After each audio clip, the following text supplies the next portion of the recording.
are people not writing letters to each other anymore? Well, this was my first thought when I finished reading this book. Hello everyone, welcome back to my channel. My name is Mehek. I hope you guys are all fine, and like always, I also hope that you guys are reading.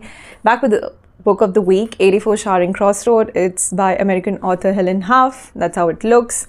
Now this book is very charming, very old school. So let's jump right into the plot, what it looks like. This is an actual story. This is an actual story of the American author Helene Hanff.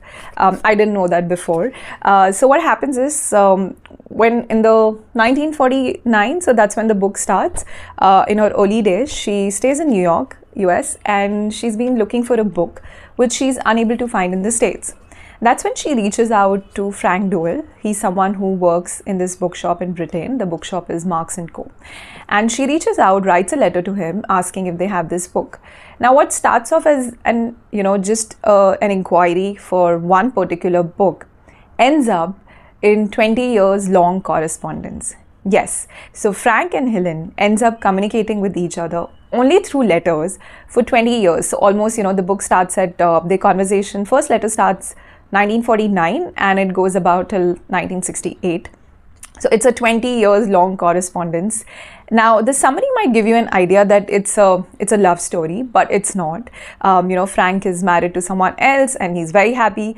But what Frank and Helen share is a beautiful friendship, centered around books, or rather I would say rare and secondhand books. And so they talk about books, they share recipes, they talk about world events, what is happening in their respective worlds. And the beauty is that Helen is not just a regular customer. So she's very sweet and generous and kind. So when she comes to know that Britain has been having rationing, where, not everyone is able to enjoy breads and meats and eggs, that's when, along with her letter, she decides to send parcels to the bookstore containing meats and eggs and different kinds of fancy breads and cakes. And that's when we do not have just Frank communicating with her through letters, but we also see some of the colleagues, communicating with Helen. And after a while, it's such a beautiful bond shared between Helen and the bookstore employees. It feels like, it feels like a family, that family members are communicating with each other. So they really feel strong about each other. So that is all what the book is. It's a friendship shared over books. It's a narrative told through letters. Now, when I was reading this book, I didn't realize that this book is actually distributed into two parts. So the initial part is, it's actually two different books. The initial part, which talks about 84 Charing Cross Road, it's about the letters shared between Frank and Helene. Now, Helene always keeps mentioning in her letter that how she wants to visit London once in her life. It has always been her dream, and after corresponding with Marks & Co. Bookstore employees and Frank, it's all the more her dream to visit London and visit her bookstore. However, this was a point in the book which was extremely heartbreaking.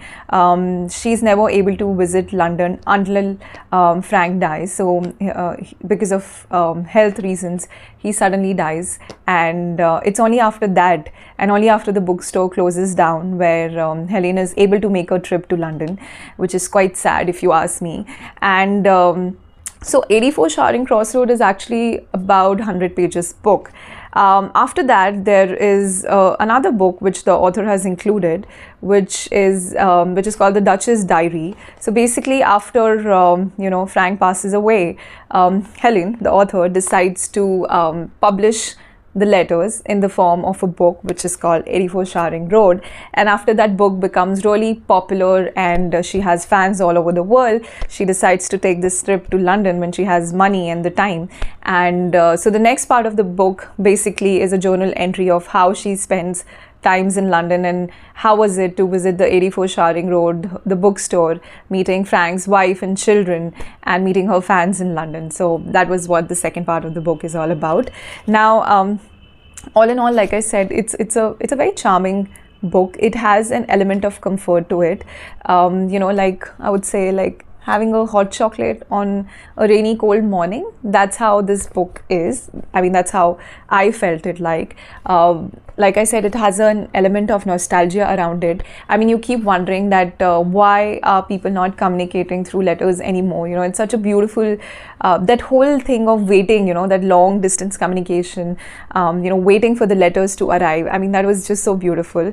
And in fact, you know, I was also wondering that I'm glad this happened all those years back, because if it was the current times and, you know, Helen and Frank were in the modern world, in the internet age, where Helen basically had Amazon, she would have just gone and, you know, bought the book on Amazon, which she didn't find in New York, and then we wouldn't have this book, or we wouldn't have the conversation between Frank and Helen.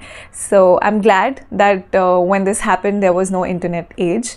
So if you're someone who enjoys book on friendships shared over books, and if you are someone who enjoys narratives told through letters, then I think you're definitely going to enjoy this book. That's all on this very beautiful, charming, old school book. I'm going to see you guys next week with another title. Till then, take care. Bye-bye.